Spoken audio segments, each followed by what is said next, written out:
Thank you, Nico. I'm sitting down with Nico here in your lovely home, or a place that you use for kind of this home kitchen thing. We're going to dive into that. Thank you so much for being here. I was here, was it a month or so ago? There was a group coming through. Had never heard of what you're doing here. I had heard from some previous commercial brick and mortar stuff that you were into. Again, we'll go into that as well, but had no idea this is where you bounced.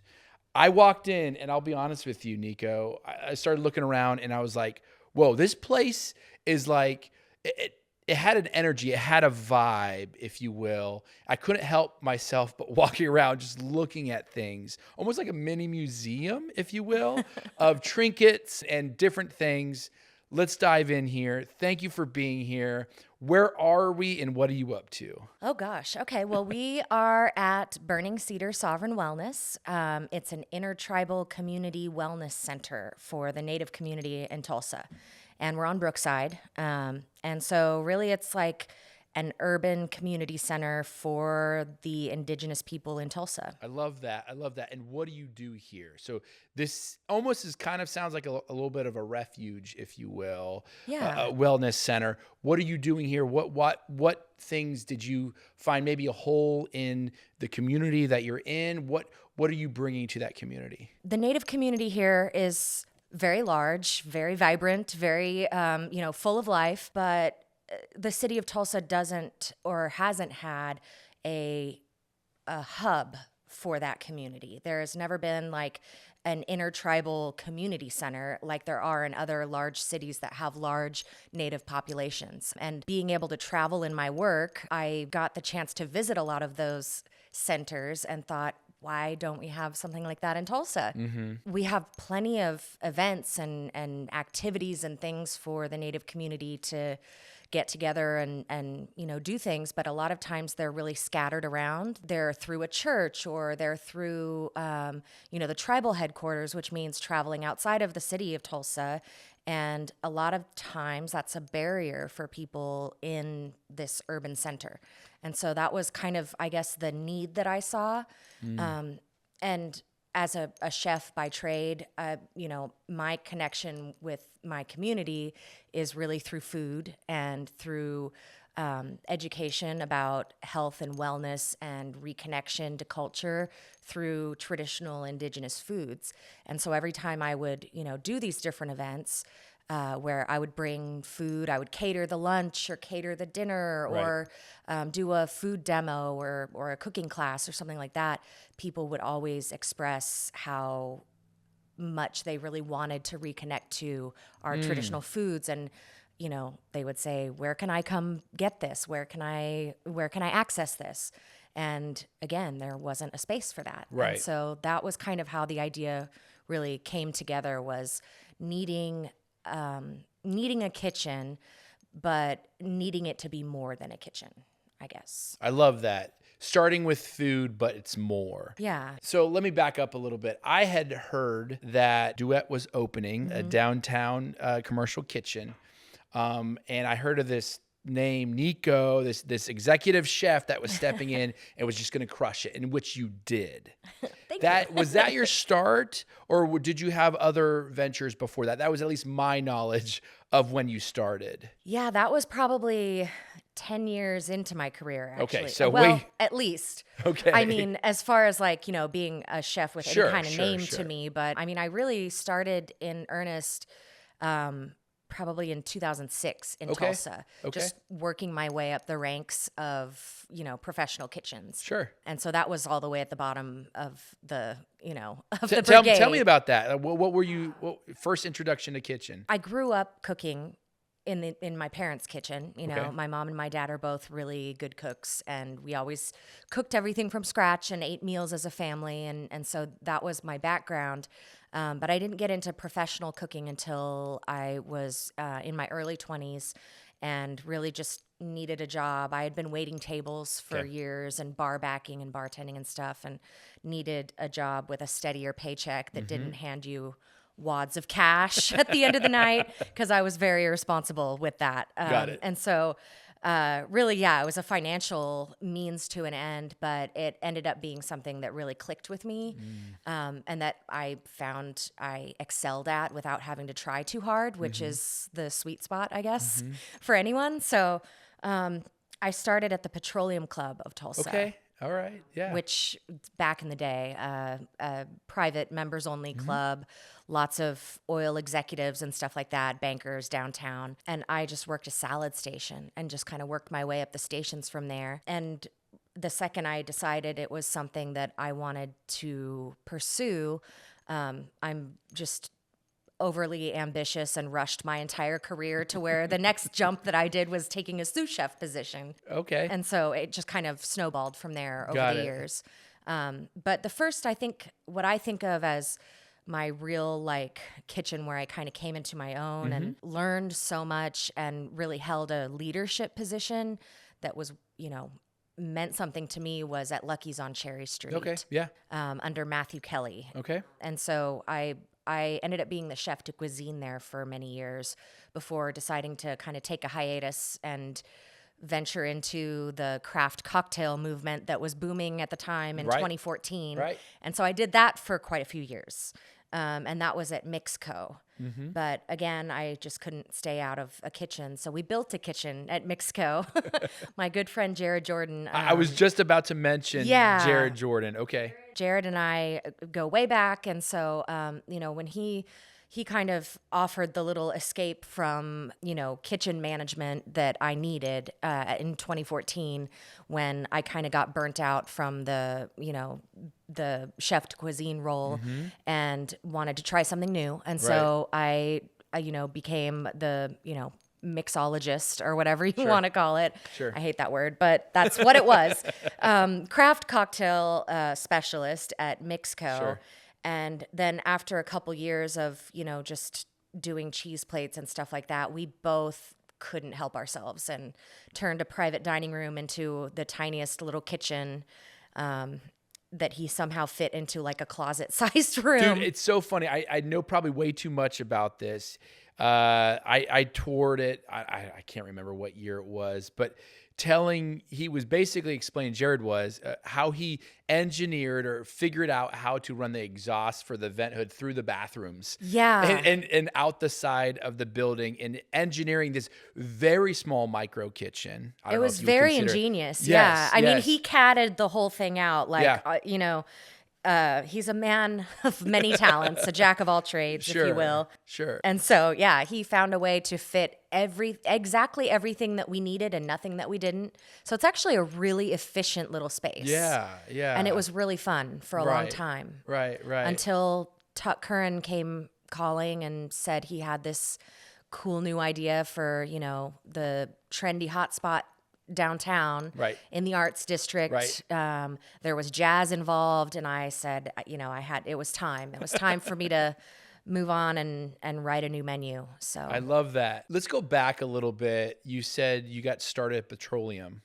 and you had early on in life with your mom and your dad, you grew up cooking. When did the bug really bite you for the passion for food? Was that already in a commercial setting, or was that way back when you were in just a residential kitchen with your mom and your dad? I think without me really knowing it, food was always very important and a really emotional thing for me and something that was really important to me.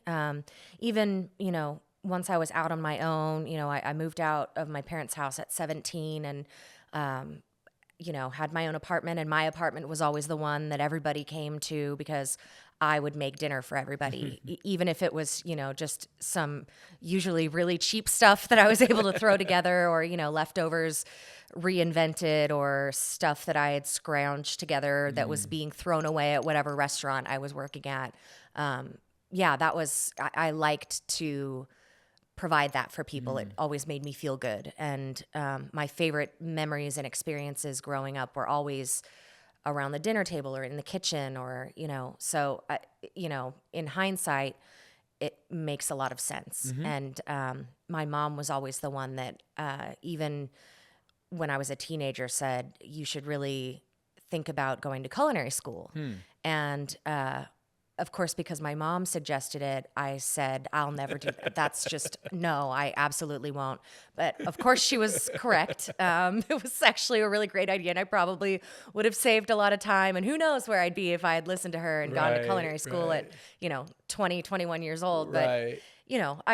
I waited a little while. I got there. I just had to do it in the Nico way, which is like the most difficult and financially ruinous way that you can possibly do things. So You mentioned something, and it's kind of how I've unfortunately lived my life. I say unfortunate because I kind of had a similar situation with, why do kids want to buck the system? Why is it rebellion? Is it because I was kind of in a similar boat early in life of like, hey kid, I'm seeing these things out of you.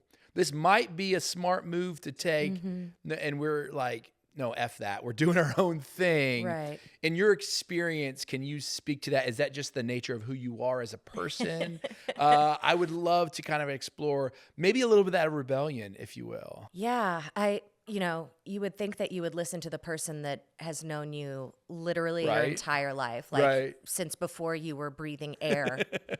But no, I think it definitely, for me, it was resistance to commit to anything.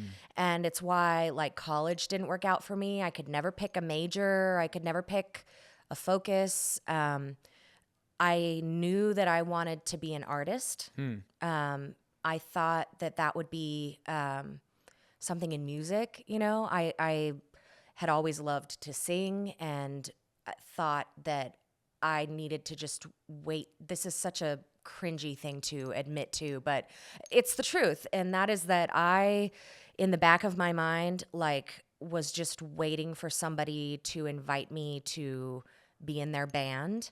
And so I was like, I need to have a throwaway job so that when I become like the next Pat Benatar, I'll be ready. Like what? That's ridiculous. Meanwhile, I cannot pay my rent and I'm starving. And I'm eating chips and salsa from the Mexican restaurant that I work at, like That's to funny. survive. But Yeah. that was like that. There was a romance to this starving artist life that I thought I needed to ascribe to, I guess.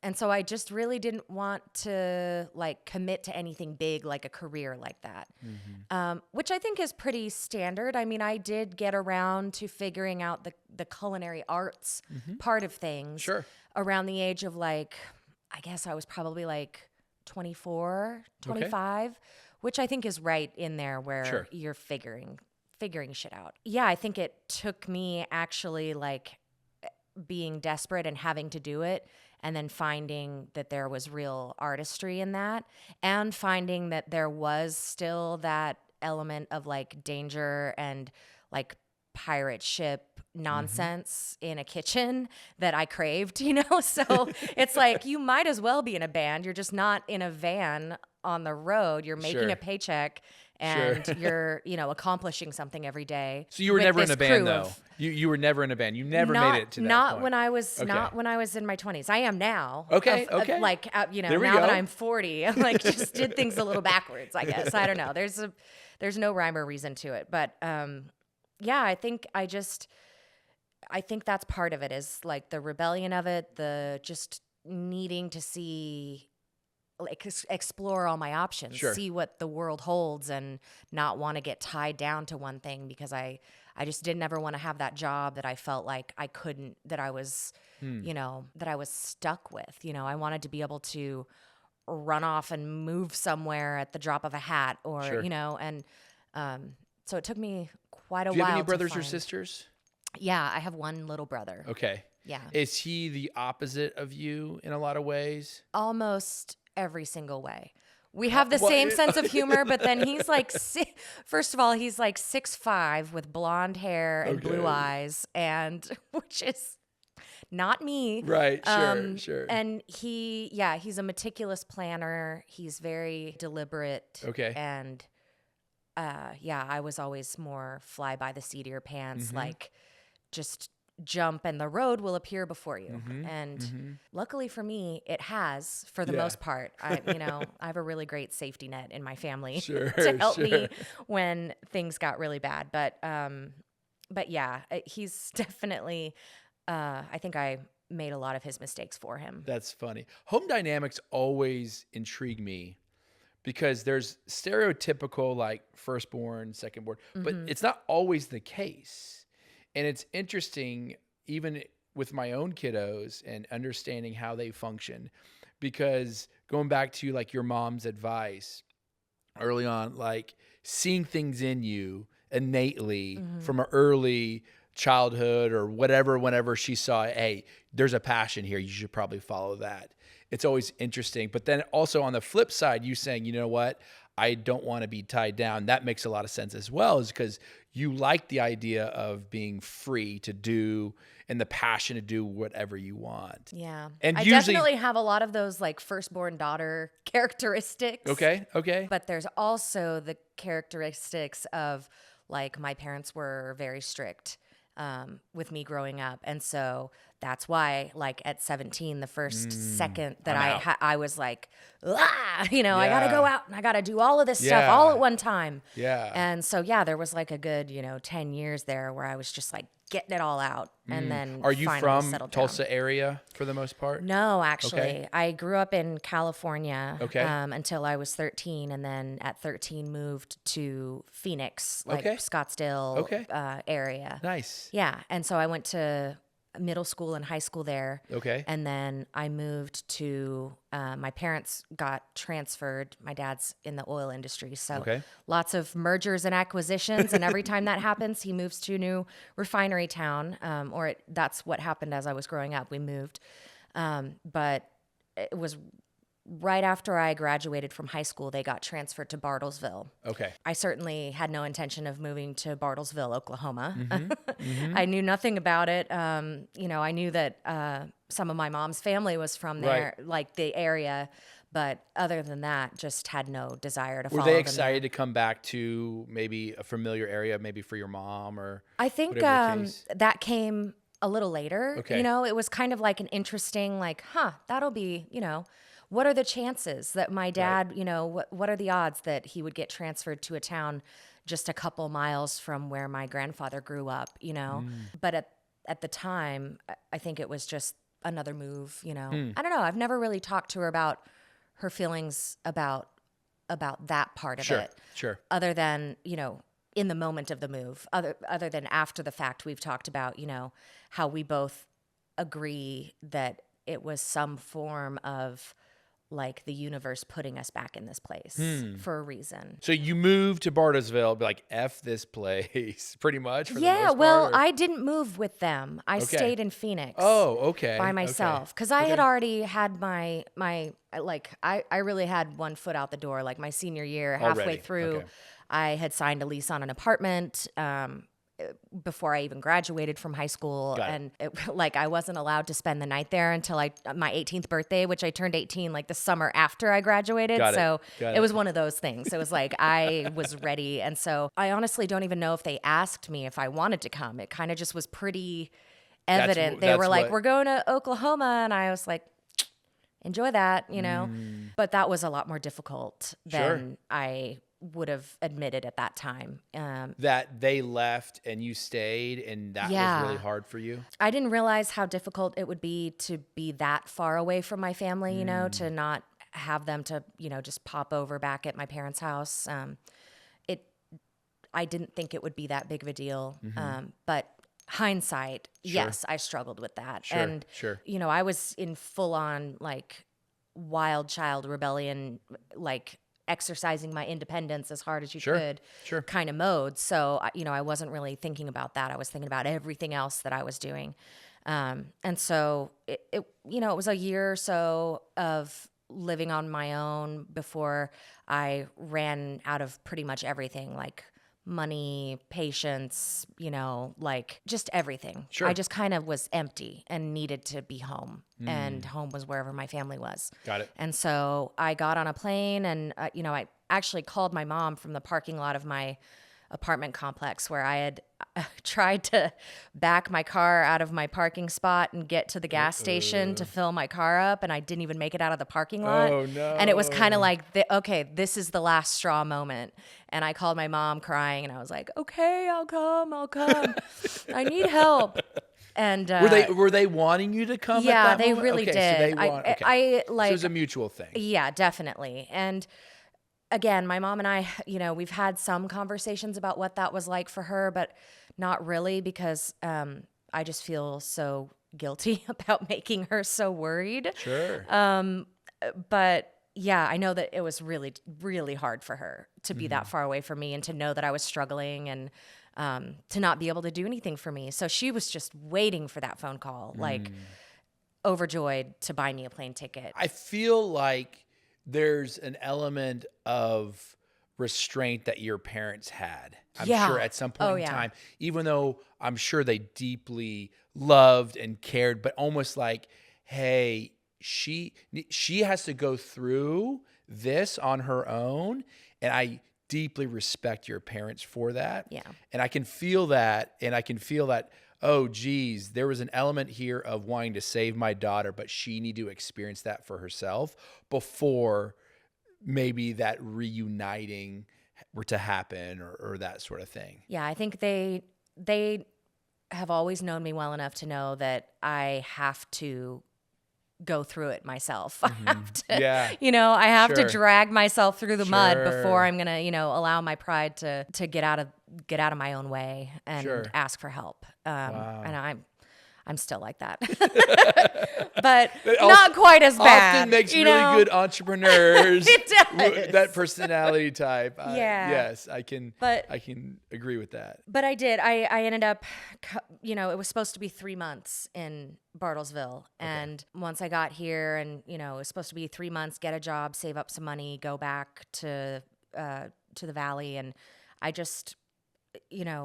one thing after another kept happening here where I met really amazing people and made friends and really Bartlesville or Tulsa? in both? Bartlesville, actually. Oh, interesting. Yeah, I Okay. lived in Bartlesville for 3 years when I first moved here. Wow. From age like 20, 21 until, I was 23, 24. So, Okay. yeah, it wasn't until I got to another, one of those turning points in Bartlesville where like I lost my job and was like, well, I don't want to get another job here. I got a car. I was driving back and forth to Tulsa every, 2-3 times a week for music, going to, Oh, cool. going to shows and things like that. Yeah, And so, I just felt like it was time to move to the big city. Right, And right. Yeah, I've been in Tulsa ever since then. We're going to come back to 2006. food, but the vibes I'm feeling, I got to ask some more questions about music specifically. You're an artist. It sounds like you have multiple mediums that you have that itch to scratch. You're in a band right now. Early on, was it punk for you? Was it just that rebellious punk nature of the music? It could still be now. I don't know. Give me a little bit more. You're saying you were traveling back and forth for music. You weren't in a Yeah. band, but you wanted to see as much live music as possible. You're going to maybe the Mercury or wherever. Yeah. Well, for me, like, when I was younger and, still to this day, I love punk rock. That was like, when I was a teenager, that was where it was at for me. Sure. I went to punk shows. I would sneak out to go to punk shows all the time in Phoenix, and I always loved that. And then I kind of got into, when I moved to Oklahoma, I, made a bunch of friends that were really into some different, like more melodic kind of indie rock type of stuff. And so I kind of incorporated that into, my listening genres, I guess. But still, still with my heart in punk rock. And so I think that was what I always imagined, my band or whatever was going to be.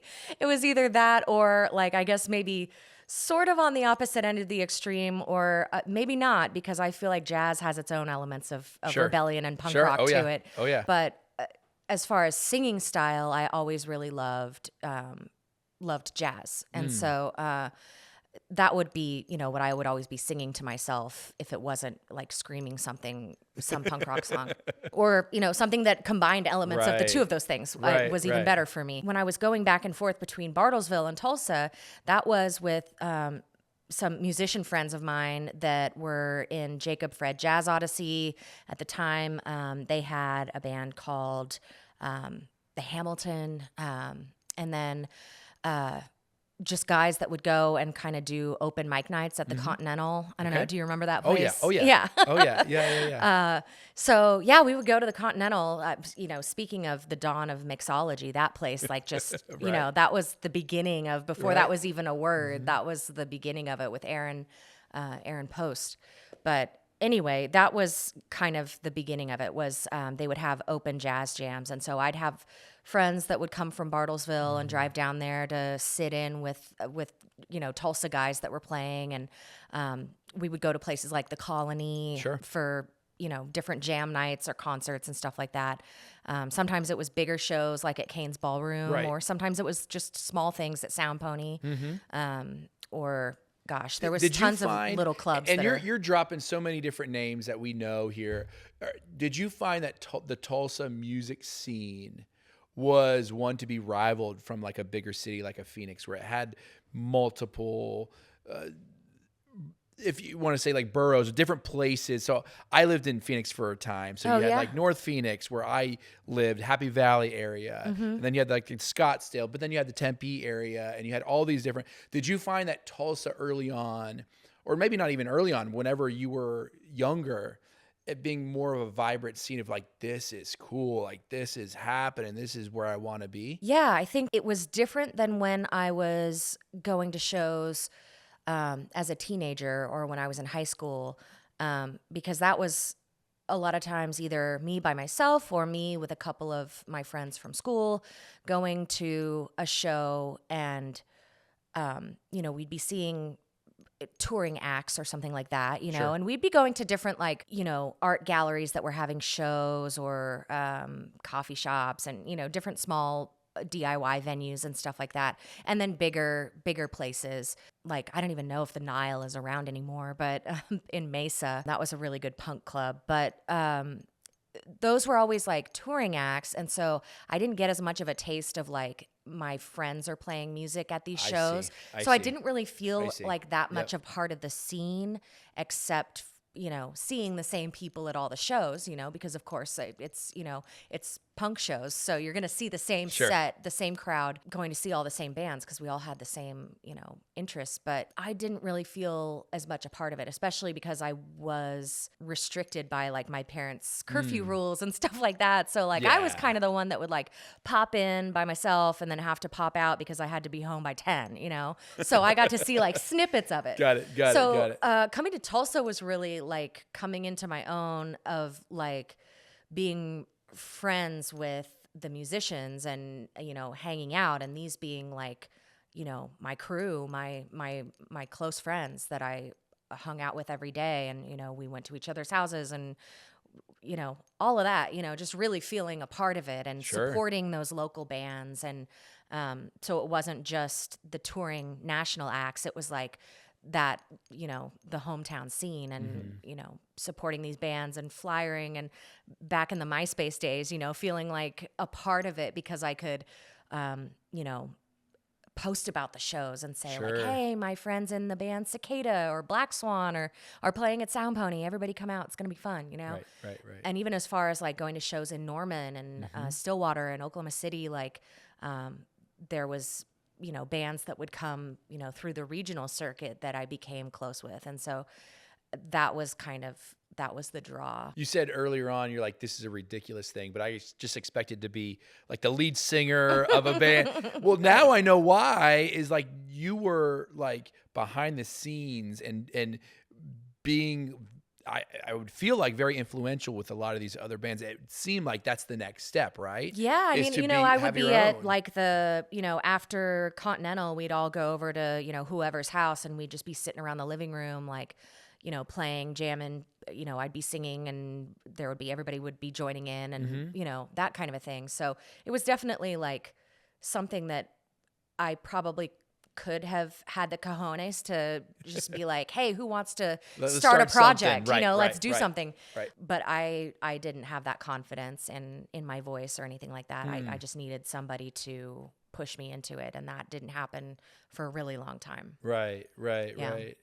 So you were mid-20s whenever you decided to move to Tulsa? Is that what Yeah. I gather? Yeah. So you were going back and forth. You came into Tulsa, and did that basically continue with the music love, serving tables at the time just to get by, just so you can have more of the art scene? Yeah, Would you? absolutely. That Okay. was, I mean, that was another part of like the resistance to committing to like a culinary career or Okay. school of any Okay. kind was that I saw these other avenues of like, well, maybe if I'm not going to be in a band, maybe I'll manage a band. Maybe I'll be a tour manager. I had friends that were tour managers or, Okay. would, do different things like that. And so, I saw all of these other options where for me, like music was it. I was like, this is my passion. This is like the thing that makes me feel so alive and so like just lights a fire for me. I was at a show every single night,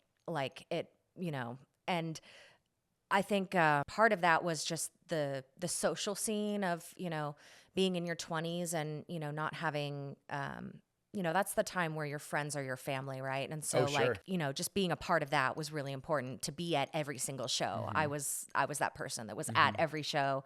They knew that I would be there, and that was partially about supporting my friends' bands and partially about being in that space where I wanted to be, and also just trying to figure out a way for that to translate into something that could be,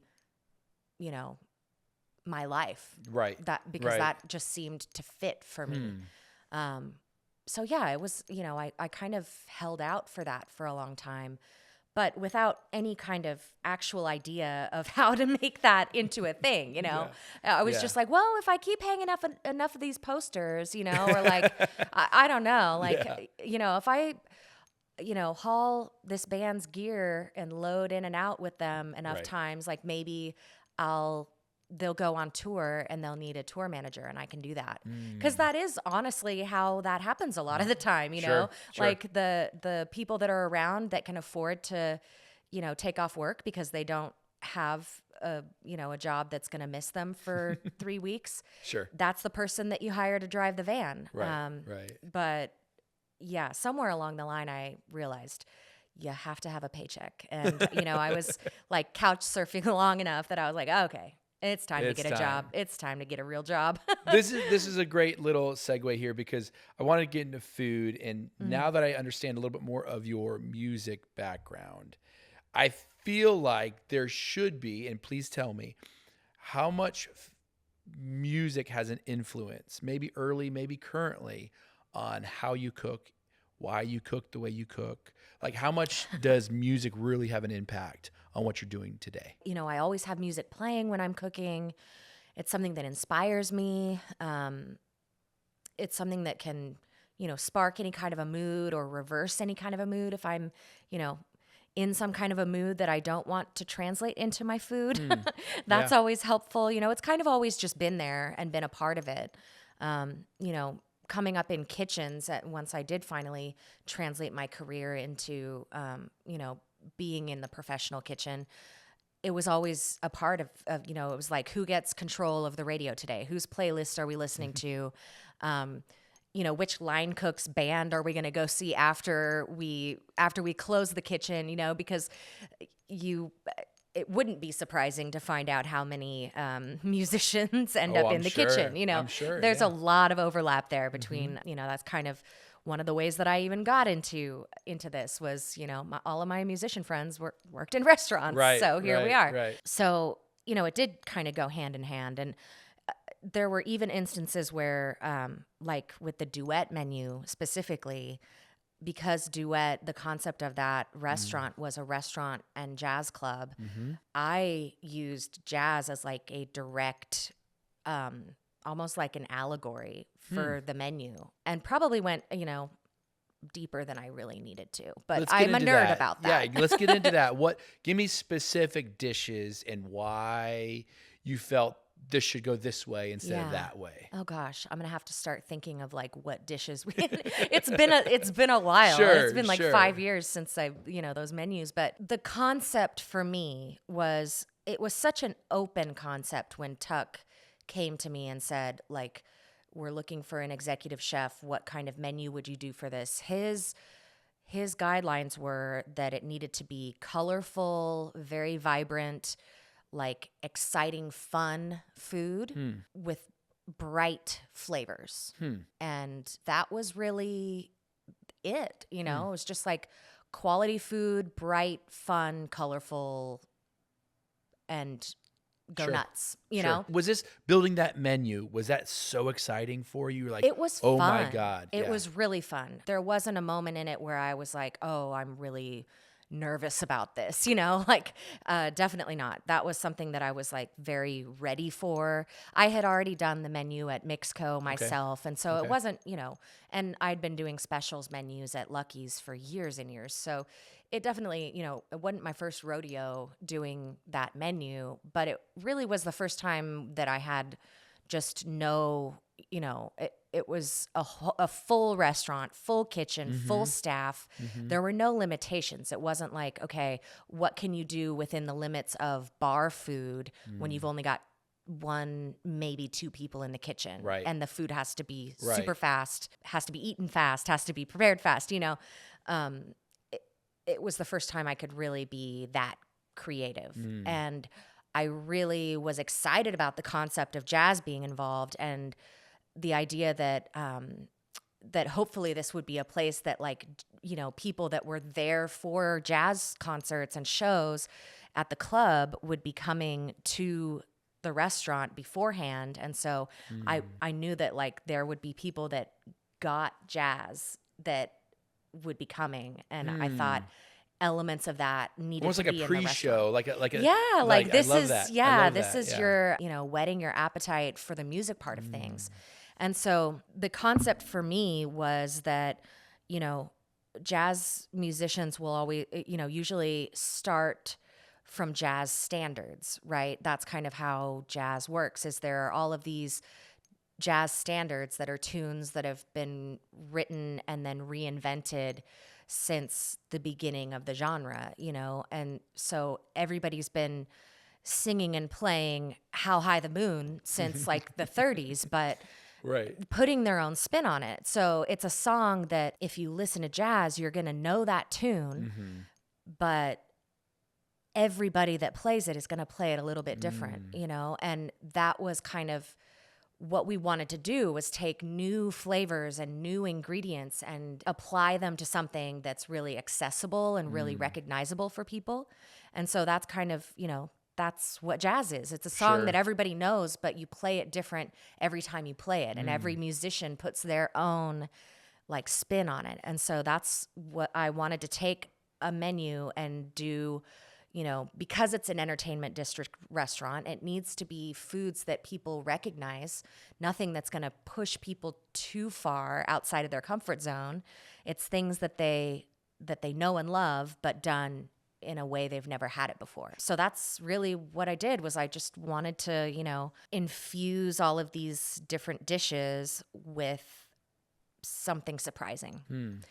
And then there were very literal jazz, references, like our cheese board was called the Love Supreme because a Love Supreme is one of my favorites of all time. There were just little, things like Nods that. Little toward- nods, yeah, little I get nods it. to Yeah, jazz and just using that template as an inspiration. Like if I were to make a menu of standards and then flip it on its head and do something really cool with it, how would I do that? And that's where I started. That was like my exercise in writing that menu. That's really cool. That's a really cool thing. It feels like every step of your culinary journey just led to one thing. And that's typical in life, but it just felt like it built upon each other here, and it's led you to where we are today. I would be so remiss. I would be so upset at myself if I didn't ask you. I mentioned it last time I was here. You've built your culinary career, your resume up to a place of now cooking for celebrities. You probably get this asked all the time, but I would kill myself if I didn't find out the details. Talking to Jake about it this morning on the way in. He's a big movie buff. So I would love to hear the not only the opportunity that was presented to you, then also to that experience. it sounds pretty cool. Oh, I would even say almost once in a lifetime type of situation. 100%. You obviously know what I'm talking about Yeah. here. The short version is you cooked for, I would say maybe the A-lister. I don't know, up there, Leo, from Titanic and all the other. Tell me, during Killers of the Flower Moon, how did you become the personal chef for DiCaprio? You know, like most incredible opportunities in my life, it all starts as like a random DM. Interesting. And so that DM came from another chef that I know, Chef Tiffany, who ended up being Scorsese's personal chef. She had gotten hired for that through a connection with Justin Thompson. Okay. I think the production had reached out to Justin because that's the biggest name in food in Tulsa. And I'm sure his name came up in many conversations. And so they reached out to him asking for recommendations for private chefs, and it needed to be, you know, someone full-time, almost a live-in person. And so that wasn't something that JTR provided, but he, you know, suggested Tiffany, and she took the Scorsese job, and they asked her for a suggestion for who she thought, she didn't know who they were asking for. It could have been, you know, any number of the top billed on that production. But for whatever reason, I, to this day, still don't know what made her say my name. Because we'd never worked together before. We just kind of knew each other from the industry. And so, yeah, they asked her for a recommendation, and she suggested me. Were they interviewing you? Like, Yeah, they. So she gave them my email address, and then his personal assistant emailed me, and the executive producer or one of the producers emailed me and set up a Zoom first with the producer, then with his assistant. At what point in time did you realize who it was for? Not until like I definitely was fully hired. Okay. And had signed my NDA. Okay. Before Okay. they You knew though, signing an NDA. Okay, this is. I somebody knew it was here. either De Niro or DiCaprio. Okay. I just wasn't sure which one. Right. So yeah, you know, it really was.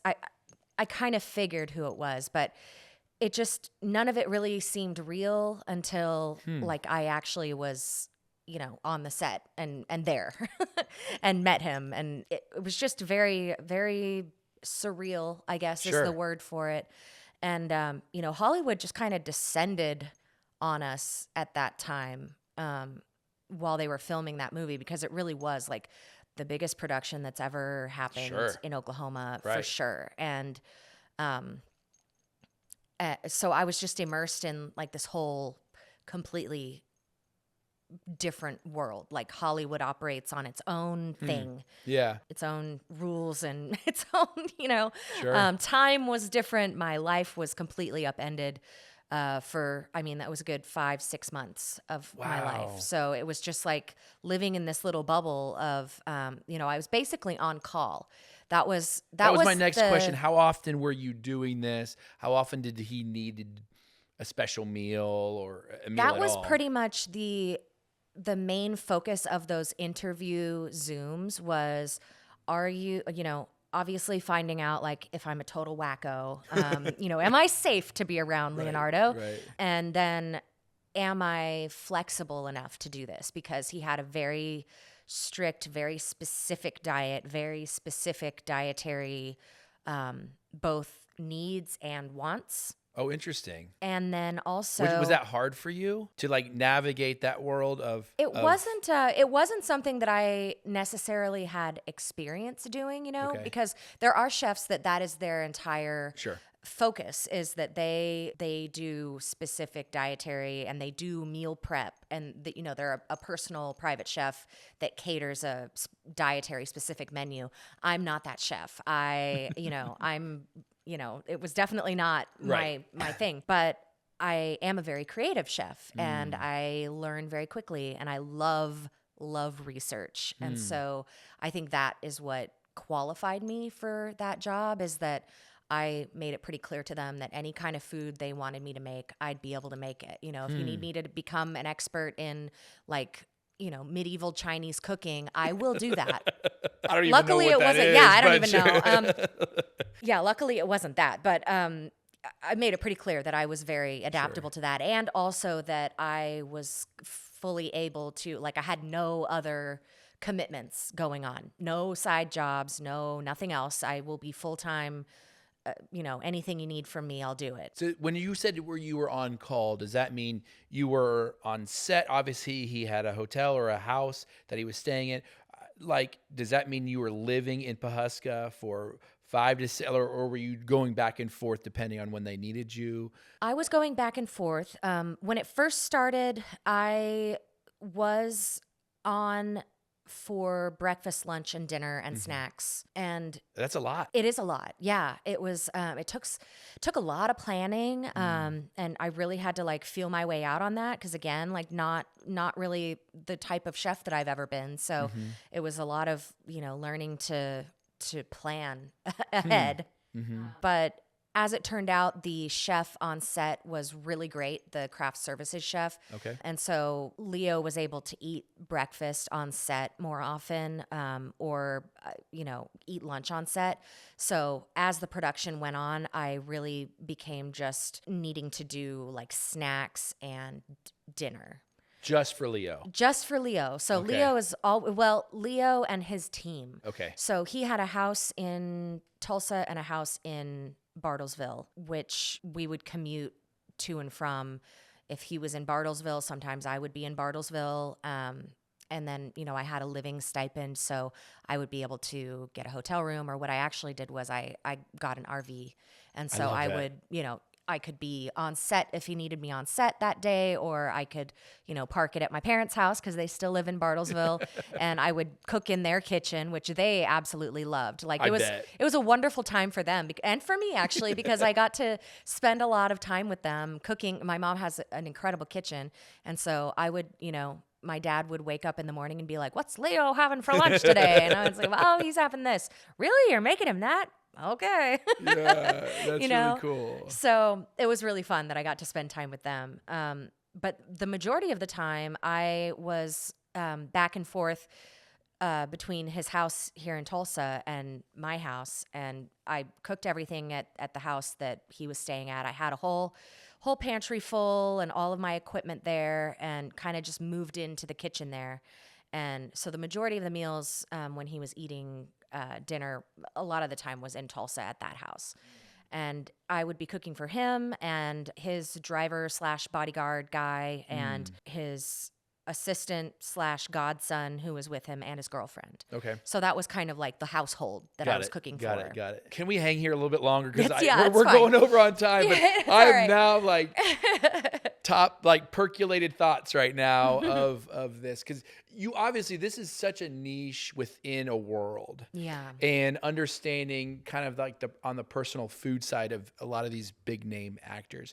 So you're having these restrictions. Are you feeding everybody these same restrictions, or each one of them has a different thing? Like I'm trying to understand your workload and trying to wrap your head around this. And then also too is like, how nervous are you presenting this stuff?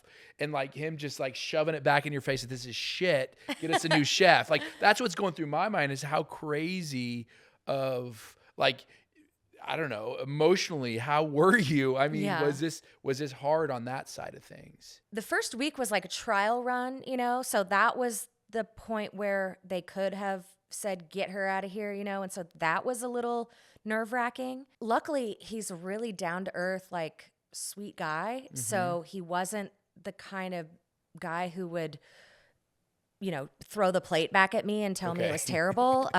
He would speak to his assistant later that day, or like send a text. Like I never got any feedback directly from him. It was always like, if it was negative. Okay. If it was positive, he would come and say like, "I love this. I can't believe I can eat this," because good. the diet itself was like that was the worst part of it, honestly, was that I wanted to like let loose and make him like Some the phenomenal, best yeah. pie he Yeah. ever had, Yep. the best this and that. And he's a meat and potatoes and sauce guy. Like he really wants, those like hearty, homey meal type of foods. And I had to stick to no sugar, no wheat, no dairy, no red Holy meat, cow. no salmon, and that was just because he doesn't like salmon. So really it was like vegetarian or like fish or chicken or turkey. And Oh, wow. No dairy, no for- sugar. Like, that's limiting. yeah, I mean, and like no sugar, like no butter, no I really got a crash course in nutritional like menu creation and dietary restrictions and stuff like that. And so I had to be extremely creative on how to make things that I knew that he would like, because he is just like a regular dude. He loves steak and a baked potato or mashed potatoes with a ton of gravy or like a blue cheese sauce, like that's what he wanted. He wanted like chicken fried steak and mac and cheese. And so how do I do that? With no dairy, no red and then meat. also he had goals for how he wanted that character to look. And, Oh, wow. He was not looking like a lean, mean ranch hand when he came into the role. So he really wanted to drop a serious amount of weight and like kind of, have his face whittled down a little bit to like look a little gaunt Okay. for the character. And so we did talk a lot about that. And his calorie restrictions were like, when we started, he wanted to be doing like 1,000 to 1,200 calories a day. Holy cow. But then he also like loves an ice cream sandwich. So, the thing that was difficult for me was saying like, I'm sorry, like I know you want to eat like 4 of these things that I've made for you, but I'm really glad that you love them, but you can have one. Wow. And, no, you can't have seconds. And yes, that is all you're getting on your plate, But then there were the moments where he would be eating the meal and he'd be like, I can have this. And when he would say that, I knew it meant like, he's you really did a good loving job. it. Yeah. It tastes just like something bad for you, but it was, within his restrictions and he was happy about it. And then there would be other times where, I would find out the next day, I would get a text saying that turkey was pretty dry. Let's not do that one again. And I'm like, gotcha. Got me loud My and clear. bad. So What was the most shocking thing? I mean, this will be the last set of questions. Let's say that about this. I think that this is in a world that nobody really knows, or because it's behind a lot of closed doors. Was there a lot of moments of like you interacting with him, or over food, or these restrictions were mostly coming from him, like you were saying, with like him wanting to slim down a little bit, maybe. And then also too is like when I think about this is, there's a lot obviously that goes into roles, and there's a lot of pressure for these actors to lose weight, whatever.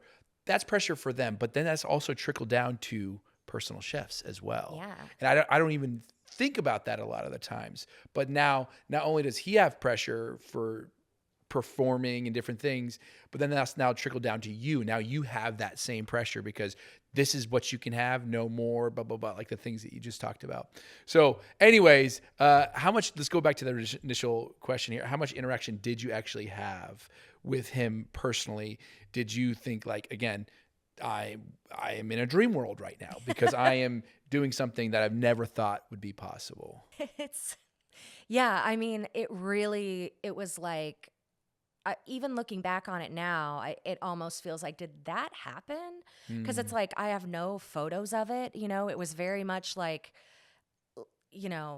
this little segment of time of my life. And I was always there by myself. It's not like my family ever came to visit me at work. There was one time I did get to introduce my stepdaughter to them because we were all cool. at the Osage dances in Launchka. And so, we dance that every year. And so they came to visit, and I had to. I was like, when am I ever going to get to do this for my kids? So I was like, this is my daughter. Good to see you guys. Okay, see you later.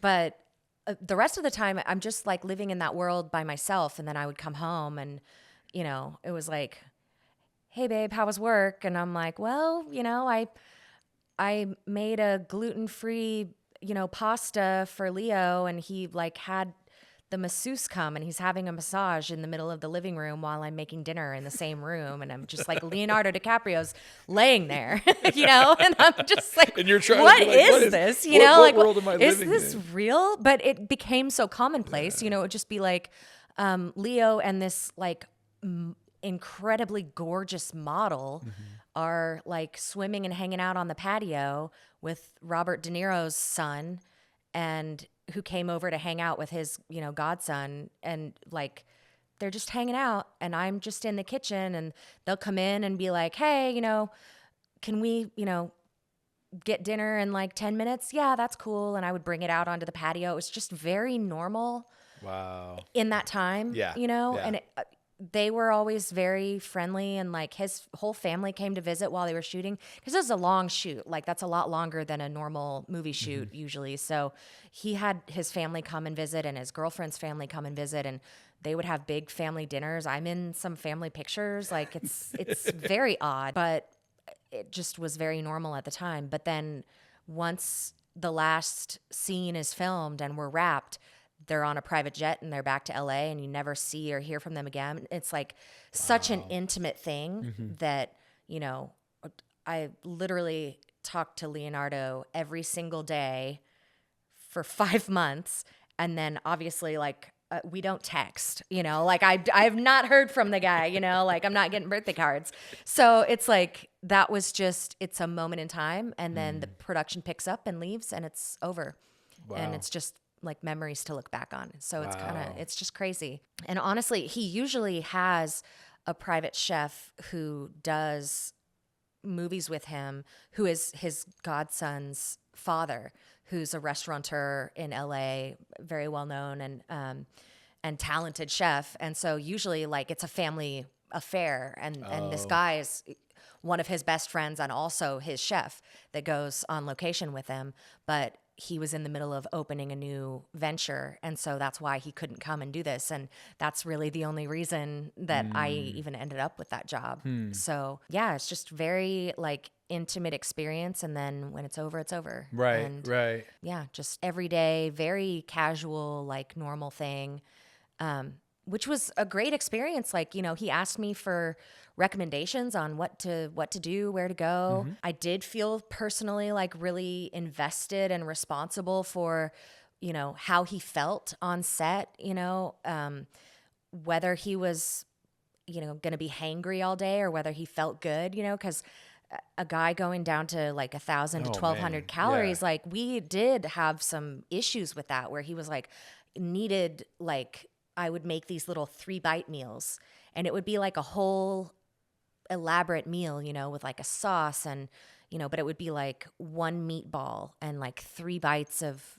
rice or something, geez. Yeah. These little mini meals, because he would need them throughout the day so that he could just keep going, but also hit those goals that he had. And so like when I watched that film, I think like, I'm really proud of it, because I see his character and I'm like, I had something to do with that, and like Right, I had to be the one, right. making the hard calls, saying like, no, you can't have that second ice cream sandwich because you told me you had a goal in mind. And so, Right, it's your choice, but Right. I'm just here to remind you that, you have already reached your calorie limit. Right. But then, he would like fly to Austin for the weekend and eat like 6 pounds of barbecue, and then come back and be like, well, we got to really rein it in this week. And I'm like, man, when do I get to have fun? Like, I want to make you like the big, crazy, like cheat meal.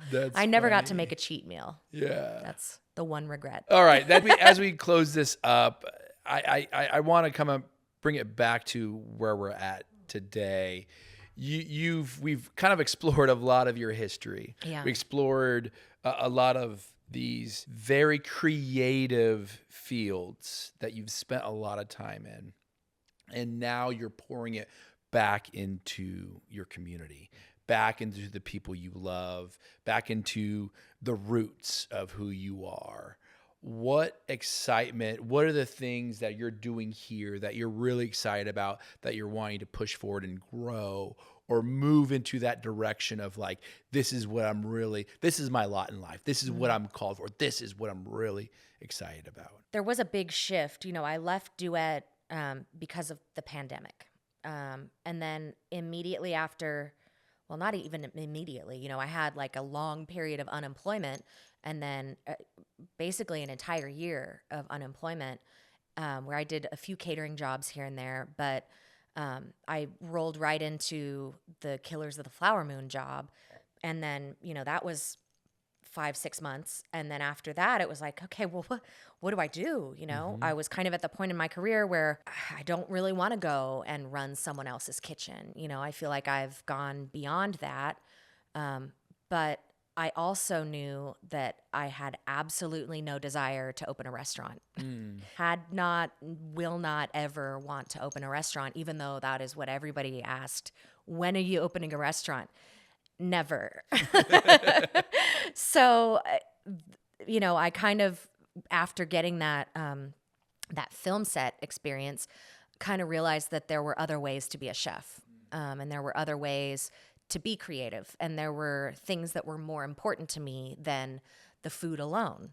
And so I wanted to focus on indigenous foods because that was where my passion was and is. And, I'd been doing the indigenous foods catering business for many years at that point. And it was, progressing as its, as its own business. And, I was able to provide for my family that way as my full-time job, which was amazing. But we were to the point where the business had grown, and we needed to expand. And that meant either getting a commissary kitchen or, I was searching for space. We were doing everything out of my house with my tiny, 1960s easy bake oven basically in my home. And we were too big for that. We needed a space to cook. But I knew that, I didn't want to just have a space where I was cooking by myself, because there were all these other elements to indigenous food that I needed to bring in. And part of that was having a garden, and another part of that was being able to welcome people into it. And I thought, if I'm going to have to expand into having a kitchen, I want it to be a space where I can bring people. Right. And so initially I was looking for commercial kitchens, and, then I thought, well, maybe I could find like a church that's not being used that I could rent. And as that kind of real estate search started, the idea for this organization sort of started evolving. Fast forward to finding this place, it's basically just a house with a really nice kitchen, with a really big kitchen that I can do larger events in, but that I can also feels intimate and feels like a safe and welcoming space. And, kind of has that like your favorite aunt's house kind of feel. Right. That's really what I wanted, because that's something that I felt was missing in a lot of like the cultural classes I'd been to. It was always like, in some rented church space, or like in after hours at the elementary school, or even worse, it would be at like IHS, or at in some clinic, especially when I'm doing like cooking demos for like diabetes patients. These are healthy cooking things. You're never really gonna relax and feel open to thinking about your life differently and making changes to your diet and feeling reconnected to traditional foods and to these like really culturally important and often like sacred foods. You're just not going to feel comfortable and connected to those when you're in an environment that doesn't feel safe and doesn't feel warm and inviting. And so that's kind of what I set out to create, as a space that did feel warm and inviting and safe, that also had enough space for me to feed, cook dinner for 200 people if I needed to. Sure. And so we made this, and I was really fortunate to get some funding that just, came along as the ideas came along, and evolved as these opportunities started presenting themselves. And that's just how this place has kind of progressed, is like every step that we've taken is the community reaching out and saying, this is what we want to do, and I have the means to do it, or someone saying, I have this resource, what do you want to do with it? And Wow. and That's then pretty cool. being able to Yeah. find ways to meet different needs. And a lot of it has been just wanting to create a space that is a model of a way to live that reflects Indigenous values. And that's important to me, and something that I've tried to do in my own home, but it's very difficult. And it really is nice to have this space where we've got this whole open yard, and we've got the funding to help us show this example of like how you can kind of create this, use whatever little bit of land that you have to reconnect to land, even in an urban space. And, so now we've got this kind of little mini operating urban farm that with ducks and a pond and a huge garden. And, Right. it's also a permaculture project where we're reintroducing native species, native plant species, whether they're pollinator species or food plants or traditional medicine plants, just surrounding ourselves and filling every little space that we have available, planting seeds that have cultural significance and historical significance that haven't really been easily accessible for people living in the city, and having them, be examples here that people can access and rediscover, I guess, Sure. without having to drive out to the country or know somebody that has land. That's what I wanted this to be, is a place where you can really see your own home reflected. And it kind of comes back to this idea of like that punk rock, I guess, like upbringing that I had, which was like, I always grew up going to these like punk houses, or like, squat houses, or whatever you wanted to call them. There would always be like a house that was like this DIY house where usually there was a garden, and it was just a collective of community. And it happened to be the punk community where there'd be, few people living there, maybe some people couch surfing there. They would have shows in the basement or shows in the living room. And it was just this DIY thing where it was a place where you could be yourself. You could wear whatever crazy clothes. You could listen to weird music. You could be whatever kind of crazy freak you wanted to be in the space of this punk house. And you could make art, and you could make music. And there was that vibe to it of like kind of freedom and progress and, pushing boundaries and doing it together. And I loved that idea. And that was an inspiration for how to create this space, was like, okay, let's do that. But instead of punk rock being the impetus for all of that community building, it's food sovereignty instead. And so that's the vibe, I guess. That's what we wanted to create, and that's what we have here. And it just continues to expand and grow, and I hope it will continue to just You're keep definitely getting doing bigger. all the right things. It just feels, like I said from the beginning, and kind of full circle here, is you come in and it just has this hominess to it. It has this comfort level that you're trying to achieve. It has those things that go along a lot with the food, and it's this story. It's this dance, if you will, of everything, and you've done it so well. Thank you. And this has been a pleasure to sit down and explore a little bit of your life, and explore just more about you. I found, like I said, when I was here, I just found that there's a lot to unwrap here. Let's get it on. Let's get it on camera, because I feel like there's lots to talk about. So thank you again so much for sitting down and being a part of this. Nico, you are doing some really amazing things, not only in your community, in Tulsa and surrounding areas. Thank you so much. Thank you, Widow.